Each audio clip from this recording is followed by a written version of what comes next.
الحمد لله نحمده ونستعينه ونستغفره ونؤمن به ونتوكل عليه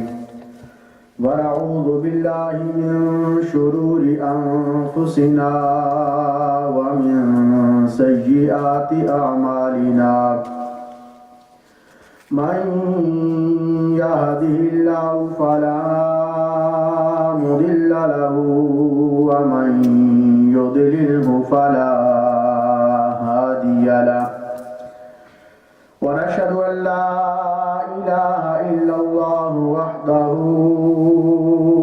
وحده لا شريك له لا ند له ولا ضد له ولا مثل له ولا مماثل له سرمدي أبدي أزلي دهري ديمومي لا أول له ولا آخر له ونشهد أن سيدنا وسندنا وحبيبنا وحبيب ربنا وطبيبنا وطبيب قلوبنا قرتنا وقرة عيوننا غوثنا وغيثنا وغياثنا ومغيثنا ملجأنا ومأوانا محمدا عبده ورسوله وصلى الله تعالى عليه وعلى آله وأصحابه الذين هم خلاصة العرب العرباء وخير الخلائق بعد الأنبياء أما بعد فأعوذ بالله من الشيطان الرجيم بسم الله الرحمن الرحيم سبحان الذي أسرى بعبده ليلا من المسجد الحرام إلى المسجد الأقصى الذي باركنا حوله لنريه من آياتنا إنه هو السميع البصير وقال الله تبارك وتعالى في مقام آخر وما جعلنا الرؤيا التي أريناك إلا فتنة للناس آمنت بالله صدق الله ومولانا العظيم وصدق رسوله النبي الكريم وقال الله تبارك وتعالى في شان حبيبه مخبرا وآمرا إن الله وملائكته يصلون على النبي يا أيها الذين آمنوا صلوا عليه وسلموا تسليما اللهم صل على سيدنا محمد وعلى آل سيدنا وأصحاب سيدنا ومولانا محمد وبارك وسلم وصل عليه الصلاة والسلام عليك يا سيدي يا رسول الله وعلى آلك وأصحابك يا سيدي يا حبيب الله الصلاة والسلام عليك يا شفيع المذنبين وعلى آلك وأصحابك يا رحمة للعالمين مولاي صل وسلم دائما أبدا على حبيبك خير الخلق كلهم هو الحبيب الذي ترجى شفاعته لكل هول من الأهوال مقتحم يا أكرم الخلق ما لي من ألوذ به سواك عند حلول الحادث العممي يا رب بالمصطفى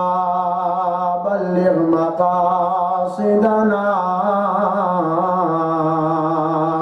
واغفر لنا ما مضى يا واسع الكرم مولاي صل وسلم دائما أبدا على حبيبك خير الخلق كلهم. حمد و صلاۃ کے بعد نہایت ہی قابل سال کرام جناب صاحبزادہ صوفی محمد امجد صاحب دامت برکاتہم العالیہ، معزز بزرگوں اور دوستوں، اللہ تبارک و تعالیٰ کا بے حد و بے شمار احسان ہے کہ خالق کائنات مالک ارض و سما نے ایک مرتبہ پھر ہمیں جمعۃ المبارک کا یہ بابرکت دن عطا فرمایا اور ان بابرکت گھڑیوں میں اپنے گھر میں نماز جمعہ کی ادائیگی کے لیے ہمیں حاضر ہونے کی توفیق عطا فرمائی۔ اللہ تبارک و تعالیٰ کی بارگاہ میں دعا ہے کہ رب ذوالجلال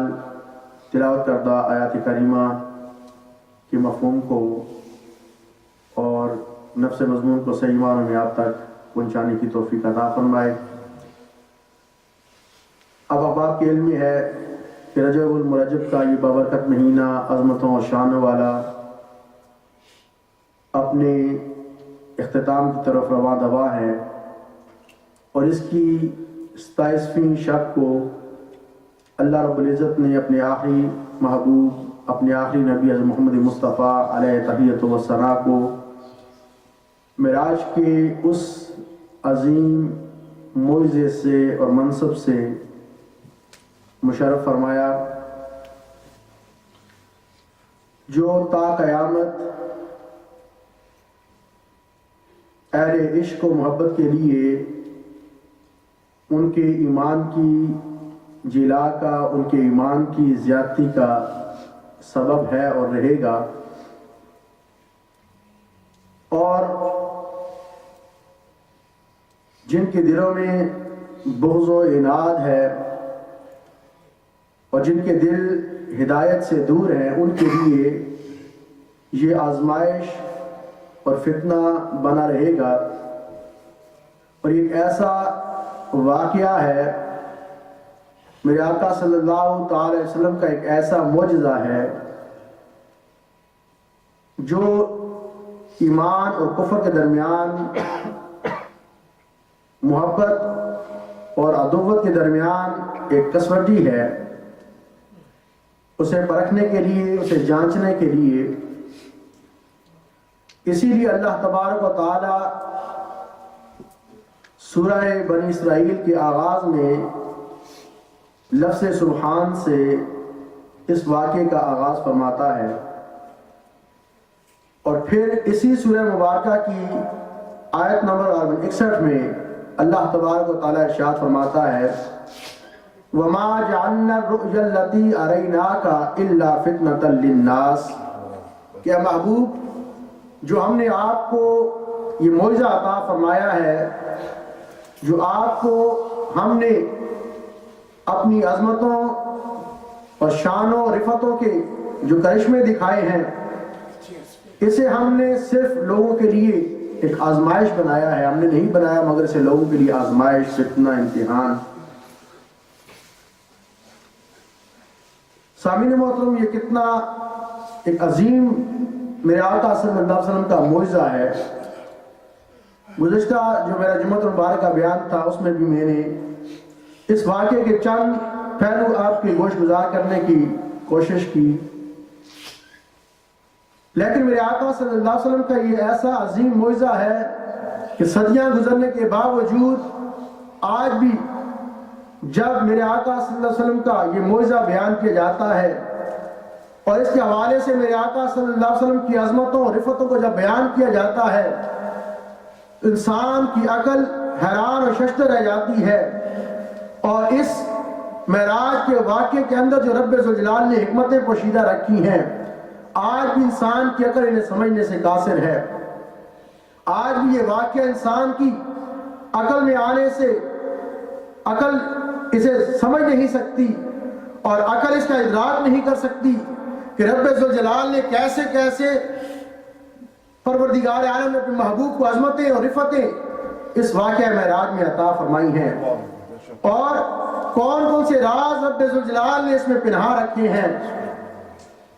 انسان صرف سرسری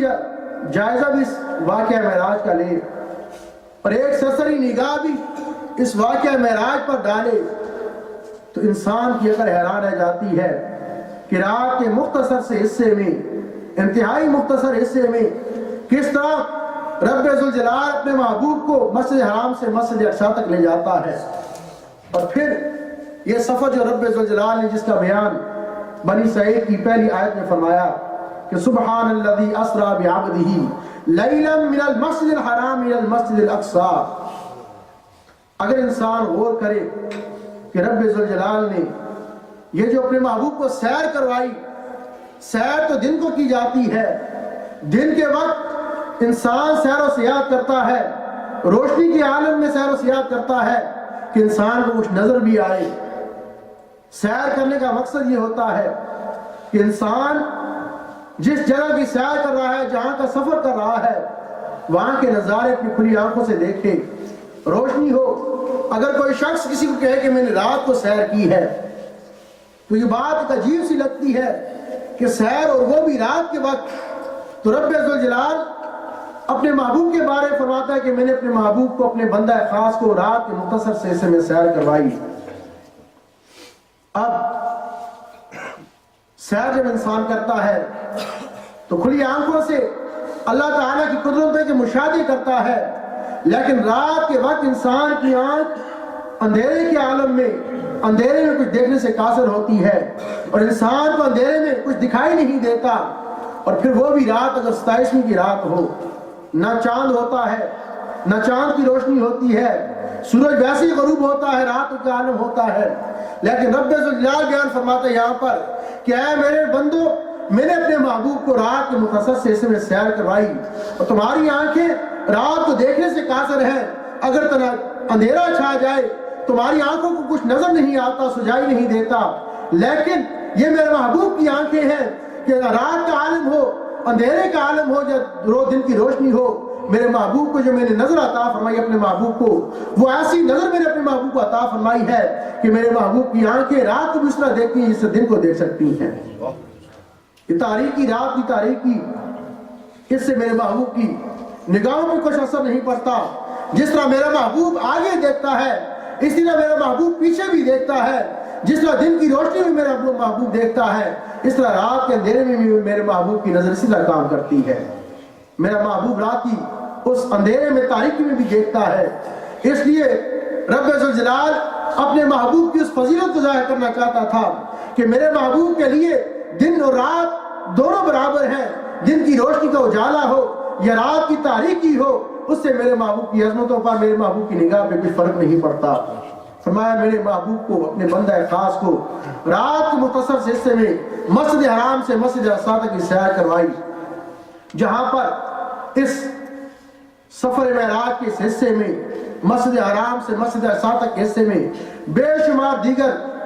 روایات ملتی ہیں. میرے آقا صلی اللہ علیہ وسلم نے بے شمار رب ذوالجلال کی قدرتوں کے نظارے کیے. وہاں پر احادیث مبارکہ میں ایک مشہور واقعہ, ایک مشہور روایت جو ہمیں ملتی ہے کہ میرے آقا صلی اللہ علیہ وسلم ارشاد فرماتے ہیں کہ جب میرا گزر حضرت موسیٰ علیہ السلام کی قبر سے ہوتا ہے۔ مسجد حرام سے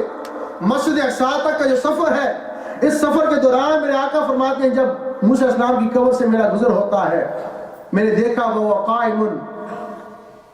فی قبرہ یصلی او کما قال علیہ الصلوۃ والسلام کہ موسیٰ علیہ السلام اپنی قبر میں کھڑے ہو کر نماز ادا فرما رہے ہیں۔ موسیٰ علیہ السلام اپنی قبر میں کھڑے ہو کر نماز ادا فرما رہے ہیں۔ اور سامعین محترم، آپ کے علم میں ہے کہ میرے آقا صلی اللہ تعالی علیہ وسلم جب مسجد حرام سے مسجد اقصیٰ تک کا سفر کرتے ہیں، یہ سفر آپ براق پہ بیٹھ کے کرتے ہیں۔ براق سواری جو گدھے سے بڑا اور خچر سے چھوٹا جانور، سفید رنگ کا جانور جنت سے حضرت جبرائیل امین علیہ السلام لاتے ہیں میرے آقا کی سواری کے لیے۔ میرے آقا صلی اللہ علیہ وسلم اس براق پر سواری کر رہے ہیں، اور اس براق کے بارے میں آتا ہے، اس کی رفتار کے بارے میں آتا ہے کہ اس کی رفتار اتنی تیز تھی، آج سورج کی روشنی کا ہم اندازہ لگاتے ہیں کہ اس کی روشنی کیا ہے۔ روشنی کی جو رفتار ہے 1,46,000 کلومیٹر کی مائل پر سیکنڈ کی رفتار سے روشنی سفر کرتی ہے، لیکن براق کے اس رفتار روشنی سے ہزاروں کی مقدار میں زیادہ، ہزاروں کی اس میں زیادہ اس کی رفتار ہے۔ اور فرماتے ہیں مفسرین اکرام اور محدثین اکرام کہ براق کی نگاہ جہاں پہ پڑتی ہے وہاں اس کا ایک قدم جب پڑتا تھا۔ اس کی رفتار کا اندازہ آپ انسان نہیں لگا سکتا۔ جہاں پر اس کی نگاہ جاتی تھی، اس کی نگاہ تک وہاں تک اس کا ایک قدم پڑتا تھا، اور اس کی رفتار کا اندازہ انسان کے اس خیال سے، انسان کے اس تخیلات سے باہر ہے کہ اسے رب جلال نے کتنی طاقت عطا فرمائی تھی اور کتنی رفتار براق کو رب جلال نے عطا فرمائی تھی۔ اور اس رفتار سے میرے آقا صلی اللہ علیہ وسلم براق کی رفتار سے مسجد حرام سے مسجد اقصیٰ تک کا سفر کر رہے ہیں، اور فرماتے ہیں جب موسیٰ علیہ السلام کی قبر سے میرا گزر ہوتا ہے کہ میں نے دیکھا موسیٰ علیہ السلام اپنی قبر میں نماز پڑھ رہے ہیں، وَهُوَ قَائِمٌ يُصَلِّي، نماز ادا کر رہے ہیں۔ اور یہاں پر مفسرین اکرام فرماتے ہیں یصلی کے مختلف معنی ہیں۔ یصلی کا ایک معنی یہ ہے کہ درود پڑھنا، درود بھیجنا، اور اگر یہ معنی یہاں پہ کیا جائے تو پھر معنی یہ بنے گا کہ جب میرا گزر موسیٰ علیہ السلام کی قبر سے ہوتا ہے، موسیٰ علیہ السلام میرا کھڑا ہو کر استقبال کر رہے ہیں اور مجھ پر درود و سلام پڑھ رہے تھے۔ یعنی موسیٰ علیہ السلام اپنی قبر میں کھڑے ہو کر میرے استقبال کے لیے وہاں پہ کھڑے ہو کر مجھ پر درود پڑھ رہے ہیں۔ اگر یصلی کا معنی درود پڑھنا لیا جائے، جس طرح ہمیں حکم ہے ان اللہ وملائکتہ یصلون علی النبی یا ایھا الذین آمنوا صلوا علیہ وسلموا تسلیما، کہ اللہ رب العزت اور اس کے فرشتے نبی اکرم صلی اللہ علیہ وسلم پر درود بھیجتے ہیں۔ اے ایمان والو، تم بھی اپنے محبوب پر، نبی اکرم صلی اللہ علیہ وسلم کی ذات و برکات پر درود و سلام بھیجا کرو۔ اگر اس معنی میں یصلی کو لیا جائے تو پھر معنی یہ بنتا ہے کہ موسیٰ علیہ السلام اپنی قبر میں کھڑے ہو کر مجھ پر درود پڑھ رہے تھے۔ اور جب میرے آقا صلی اللہ علیہ وسلم حضرت موسیٰ علیہ السلام کی قبر انور سے گزر کر مسجد اقصیٰ میں پہنچتے ہیں تو وہاں پر بھی موسیٰ علیہ السلام وہاں پہ باقی انبیاء کرام علیہ السلام کے ساتھ کھڑے ہو کر میرے آقا صلی اللہ علیہ وسلم کا انتظار فرما رہے ہیں۔ اب سوال یہ پیدا ہوتا ہے کہ اللہ رب العزت کے محبوب میرے اور آپ کے آقا محمد مصطفیٰ علیہ تحیۃ و ثناء جب مسجد حرام سے مسجد اقصیٰ کی طرف جاتے ہیں، موسیٰ علیہ السلام کی قبر سے آپ کا گزر ہوتا ہے، تو میرے آقا صلی اللہ علیہ وسلم موسیٰ علیہ السلام کو وہاں پہ دیکھا کہ حضرت موسیٰ علیہ السلام اپنی قبر میں کھڑے ہو کر نماز پڑھ رہے ہیں۔ لیکن جب میرے آقا صلی اللہ علیہ وسلم مسجد اقصیٰ میں پہنچتے ہیں، وہاں پہ موسیٰ علیہ السلام آپ سے پہلے وہاں پہ پہنچے ہوئے ہیں، اور وہاں پر انبیاء کرام کی صف پہ کھڑے ہو کر میرے آقا کا انتظار فرما رہے ہیں۔ آیا موسیٰ علیہ السلام کی رفتار میرے آقا صلی اللہ علیہ وسلم کی رفتار سے زیادہ تھی؟ وہ کیسے میرے آقا سے پہلے پہنچ گئے مسجد اقصیٰ میں؟ مفسرین اکرام اس کا جواب یہ لکھتے ہیں چونکہ جو نبوت کی رفتار ہے، جو اللہ تعالیٰ نے اپنے نبی کو طاقت عطا فرمائی ہوئی ہے، جو رب جلال نے اپنے نبیوں کو، انبیاء کو جو رفتیں عطا فرمائی ہوئی ہیں، وہ رفتیں، وہ طاقتیں براق کی طاقت سے زیادہ تھی۔ وہ رفتار جو نبی کی رفتار ہے، نبوت کی رفتار ہے، وہ براق کی رفتار سے ہزاروں گنوں بلکہ لاتعداد گنا وہ زیادہ ہے۔ انسان اس کی کا اندازہ نہیں لگا سکتا، چونکہ رب جلال کے محبوب میرے اور آپ کے آقا محمد مصطفیٰ علیہ تحیۃ و ثناء آپ براق کی رفتار سے سفر کر رہے تھے۔ آپ وہ سفر جو مسجد حرام سے مسجد اقصیٰ تک کا تھا، یہ براق کی رفتار سے تھا. اور جب موسیٰ علیہ السلام نے سفر کیا اپنی قبر انور سے مسجد اقصیٰ تک، وہ سفر آپ نے طاقت نبوت سے کیا تھا. جو نبوت کی رفتار تھی آپ نے اس سے سفر کیا تھا. اس لیے یہ بات واضح ہے اور یہ بات حقیقت ہے کہ نبوت کی رفتار یہ براق کی رفتار سے زیادہ تیز ہے. اور موسیٰ علیہ السلام وہاں پہ پہلے پہنچ جاتے ہیں. وہاں پر میرے اور آپ کے آقا محمد مصطفیٰ علیہ السلام انبیاء کرام کی امامت فرماتے ہیں. اور جب آگے کا سفر طے ہوتا ہے میرے آقا صلی اللہ علیہ وسلم پھر آسمانوں کا سفر کرتے ہیں مسجد اقصیٰ سے آگے. پھر یہ سفر بھی آپ براق سے کے ساتھ اس کے ذریعے کرتے ہیں آسمانوں تک کا سفر. اور مختلف آسمانوں پر پہلے آسمان پر میرے آقا صلی اللہ علیہ وسلم کی ملاقات حضرت آدم علیہ السلام سے ہوتی ہے. اور روایات میں آتا ہے جب میرے آقا صلی اللہ علیہ وسلم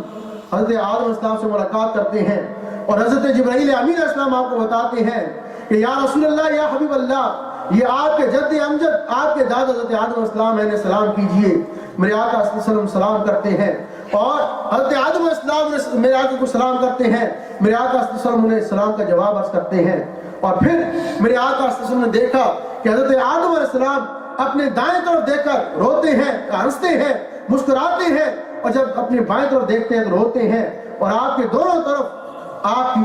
اولاد ہے. حضرت جبرائیل امین علیہ السلام میرے آقا صلی اللہ علیہ وسلم کو فرماتے ہیں کہ یا رسول اللہ یا حبیب اللہ حضرت آدم علیہ السلام آپ کے دادا جان کی دونوں طرف یہ آپ کی اولاد ہے اور جو دائیں طرف آپ کی اولاد ہے یہ جنتی ہیں. آج جب انہیں دیکھتے ہیں آپ خوش ہوتے ہیں اور خوشی سے مسکراتے ہیں. اور جب اپنی بائیں طرف دیکھتے ہیں جس سائڈ پہ جہنمی ہے جب انہیں دیکھتے ہیں تو آپ غمزدہ ہو جاتے ہیں اور روتے ہیں.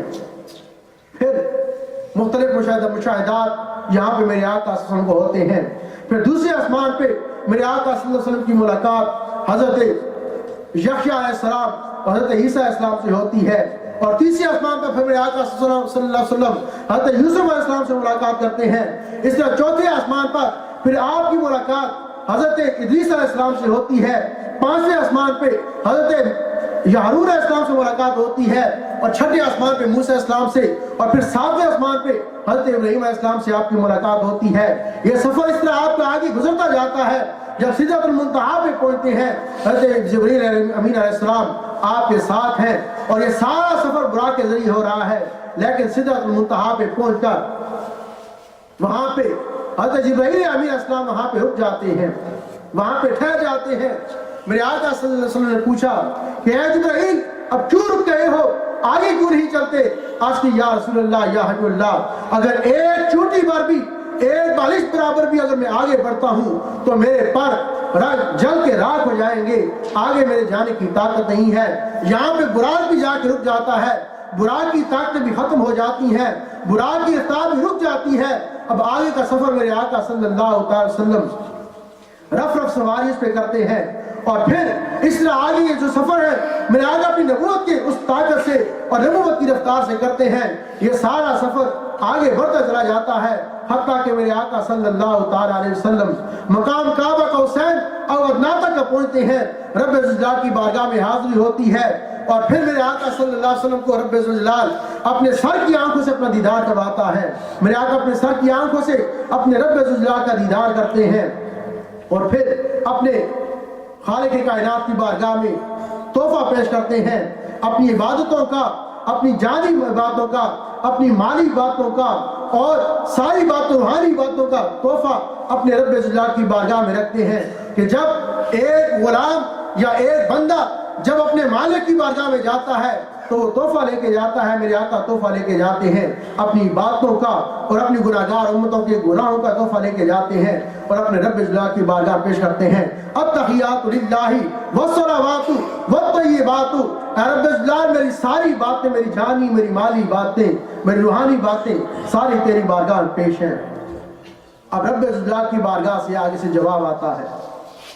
یہ تحیات جو ہم نماز میں پڑھتے ہیں یہ کوئی معمولی چیز نہیں ہے، یہ کوئی معمولی الفاظ نہیں ہے. یہ واقعہ معراج کی یاد تازہ کرتے ہیں جن میں 5 نمازیں ادا کرتے ہیں. اور جب بھی ہم نماز میں تحیات بیٹھتے ہیں ہر تحیات ہمیں واقعہ معراج کی یاد دلاتی ہے. رب ذوالجلال کی بارگاہ سے جواب آتا ہے السلام علیکہ ایھا النبی، اے میرے نبی، اے میرے پیارے محبوب تجھ پر سلامتی ہو.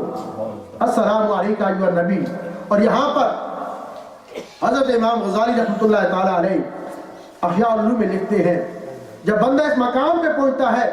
چونکہ یہاں پر یہ جو تقیات کے الفاظ ہیں یہ اللہ رب العزت اور اس کے محبوب نبی اکرم صلی اللہ علیہ وسلم کے درمیان مکالمہ ہو رہا ہے. اور جب اللہ تبارک و تعالیٰ فرماتا ہے السلام علیکم ایھا النبی، میرے آقا اس وقت اپنے گناہگار امتیوں کو وہاں پہ شامل فرماتے ہیں کہ السلام علینا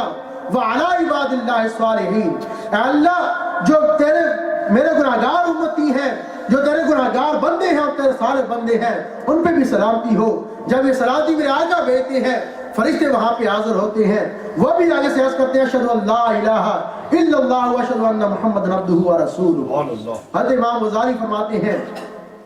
جب بندہ التحیات پڑھ رہا ہو اور یہ الفاظ ادا کر رہا ہو التحیات للہ والصلوات والطیبات السلام علیک ایھا النبی، جب ان کلمات پہ پہنچے وہ فرماتے ہیں وَاخْتُرْ قَلْبَكَ نبی الکریم و شخص الکریم وَقُلْ السلام علیک ایھا النبی، کہ اے بندے، اے نمازی، نماز پڑھنے والے، جب التحیات میں بیٹھا ہو اور تو التحیات کے الفاظ ادا کر رہا ہو، جب اس مقام پہ پہنچے تو اس وقت رسول اللہ صلی اللہ علیہ وسلم کی ذات بابرکات کو اپنے دل میں حاضر جان کر پھر یہ کہے کہ السلام علیکم ایھا النبی، اے اللہ کے نبی، اے اللہ کے رسول، آپ پر سلامتی ہو. میرے آقا کی ذات بابرکات کو سامنے جان کر، سامنے سمجھ کر، حاضر ناظر سمجھ کر پھر سلام بھیجا کر. آج اعتراض ہم پہ ہوتا ہے کہ اللہ کے نبی نعوذ باللہ حاضر ناظر نہیں ہے، ہم حاضر ناظر کہتے ہیں، شرک کرتے ہیں. لیکن پوچھے امام غزالی رحمۃ اللہ تعالیٰ علیہ سے کہ ان کا کیا عقیدہ تھا، وہ کیا سمجھتے تھے، وہ جب نماز ادا کیا کرتے تھے ان کا عقیدہ کیا تھا کہ آیا رسول اللہ کا خیال آ جانے سے نماز ٹوٹ جاتی ہے، یا یہاں پہ ضروری ہے کہ رسول اللہ صلی اللہ علیہ وسلم کی ذات بابرکات کو، آپ کی شخصیت مبارکہ کو اپنے دل میں حاضر سمجھ کر پھر آپ سے مخاطب ہو کے کہا جائے کہ السلام علیکم ایھا النبی. یہ واقعہ معراج بے شمار ہمیں ہمارے عقیدے کے متعلق ہماری اصلاح کرتا ہے. اور جب ہم نماز ادا کرتے ہیں تو روزانہ ہمیں یہ واقعہ معراج کی یاد تازہ ہوتی ہے. میرے آقا کے متعلق جو ہمارا عقیدہ ہے اہل سنت والجماعت کا، وہ عقیدہ ہمارا پختہ ہوتا ہے اگر ہم اسلاف کے ان مسائل کو پڑھیں، ان کی تفسیروں کو پڑھیں، ان کے جو ان نکات کو پڑھیں جو انہوں نے بیان کیے ہیں. اور پھر رب اللہ جو فرماتا ہے کہ جو ہم نے اس واقعہ معراج کو مسلمانوں کے لیے، لوگوں کے لیے ہم نے اسے آزمائش بنایا ہے. یہ آزمائش کیسے تھا؟ جب میرے آقا صلی اللہ علیہ وسلم اس واقعہ معراج کو بیان کرتے ہیں، کفار مکہ، مشرکین مکہ کے ہاتھ ایک نئی بات آ گئی، ایک نیا پروپیگنڈا آ گیا کہ مسلمانوں کے نبی یہ عجیب دعویٰ کر رہے ہیں کہ رات کے مختصر حصے میں وہ مسجد حرام سے مسجد اقصی تک کی سیر کر کے آ گئے ہیں، آسمانوں کی سیر کر کے آ گئے ہیں. اور مسلمانوں کو انہوں نے ورگلانا شروع کر دیا. اور کافی مسلمان، نئے نئے مسلمان جن کے عقیدے میں ابھی پختگی نہیں تھی، وہ اسلام سے مرتد بھی ہو گئے. لیکن قربان جو حضرت ابوبکر صدیق رضی اللہ تعالیٰ کے ایمان پر، آپ کی محبت پر، جب آپ کی بارگاہ میں ابو جہل آ کے سوال کرتا ہے کہ تمہارا کیا خیال ہے اس شخص کے متعلق جو یہ کہے کہ رات کے مختصر سے حصے میں مسجد حرام سے مسجد اقصی تک چلا گیا ہے، سیر کر لی ہے. آگے سے حضرت ابوبکر صدیق رضی اللہ تعالیٰ سوال کرتے ہیں کہ پہلے یہ بتا کہ یہ کہا کس نے، یہ دعویٰ کرنے والا کون ہے؟ وہ بڑا خوش ہوتا ہے کہ شاید ابھی ابوبکر میری باتوں میں آ جائے گا اور اپنے نبی کو چھوڑ دے گا. فوراً جواب دیا کہ وہ تو میرے دوست، تیرے ساتھی محمد صلی اللہ علیہ وسلم نے کہا ہے. تو آپ نے بلا جھجک اور بغیر کسی ہچکچاہٹ کے، بغیر توقف کے آپ نے فرمایا کہ اے ابو جہل، تو صرف یہ کہتا ہے اللہ کی رب العزت کی قسم، میں تو اس سے بھی بڑی باتوں کا ایمان رکھتا ہوں اور یقین کی تصدیق کرتا ہوں جو میرے آقا صلی اللہ علیہ وسلم نے کہی ہیں. اس سے بھی کہیں زیادہ باتیں جس کا دعویٰ میرے آقا کرتے ہیں، میں اس کا دن رات ان کی تصدیق کرتا ہوں. میرے آقا صلی اللہ علیہ وسلم نے جب یہ سنا تو فرمایا کہ اے ابوبکر، تجھے مبارک ہو کہ رب ذوالجلال نے تیرا نام صدیق رکھا ہے. اس واقعے کی تصدیق کے بعد آپ کا نام صدیق پڑ گیا کہ اے ابوبکر تجھے مبارک ہو، سماک اللہ صدیقہ او کما قال علیہ الصلوۃ والسلام، کہ اے ابوبکر تیرے رب نے تیرا نام صدیق رکھا ہے. جہاں پر کئی لوگوں کے ایمان کی یہاں پہ آزمائش ہوتی ہے اور اس آزمائش میں فیل ہو جاتے ہیں، وہاں حضرت ابوبکر صدیق رضی اللہ تعالیٰ نے جیسے عشق و محبت کے پہاڑ بھی تھے جنہوں نے بغیر کسی ہچکچاہٹ کے میرے آقا کی اس عظمت کو قبول کیا اور اس کی تصدیق فرمائی. اللہ تبارک و تعالی ہمیں بھی اس واقعہ معراج سے رب اپنے محبوب کی عظمتوں کو سمجھنے کی توفیق عطا فرمائے، اور خالق کائنات نے جو عظمتیں اور رفعت اپنے محبوب کو عطا فرمائی ہیں، پروردگار عالم ہمیں انہیں سمجھنے کی اور پر ایمان لانے کی توفیق عطا فرمائے، اور خالق کائنات ہمارے سینوں کو اپنے نور سے منور فرمائے۔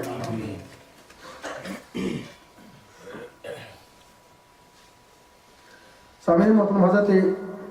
اعلیٰ حضرت امام احمد رضا خان فاضل بریلوی دامت برکاتہم العالیہ کے سلسلے میں کانفرنس ہو رہی ہے۔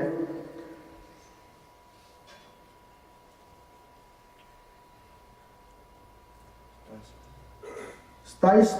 رجب کو انشاءاللہ 27 مئی 5 بجے سے 10 بجے تک، اور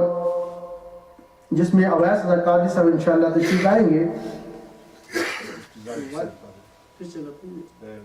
یونیورسٹی بریڈفورڈ یونیورسٹی میں انشاءاللہ یہ اس کے جو گریٹ ہال ہے بریڈفورڈ یونیورسٹی کا BD7 انشاءاللہ وہاں پہ ہوگی، اور انٹرنس جو ٹکٹ ہے وہ 5 پاؤنڈ اس کا ٹکٹ ہے۔ اویس رضا قادری صاحب انشاءاللہ اس میں تشریف لا رہے ہیں ٹیوزڈے 27 مئی دن 5 بجے سے لے کر شام 10 بجے تک انشاءاللہ یہ پروگرام ہوگا۔ تمام احباب کو اس میں شرکت کی دعوت دی جاتی ہے، اس میں شرکت فرما کر ثواب دارین حاصل کریں۔ تمام احباب سے گزارش ہے کہ وہ سنتیں ادا کرنے سے پہلے آگے تشریف لیں، جو سفر میں خارج ہے اسے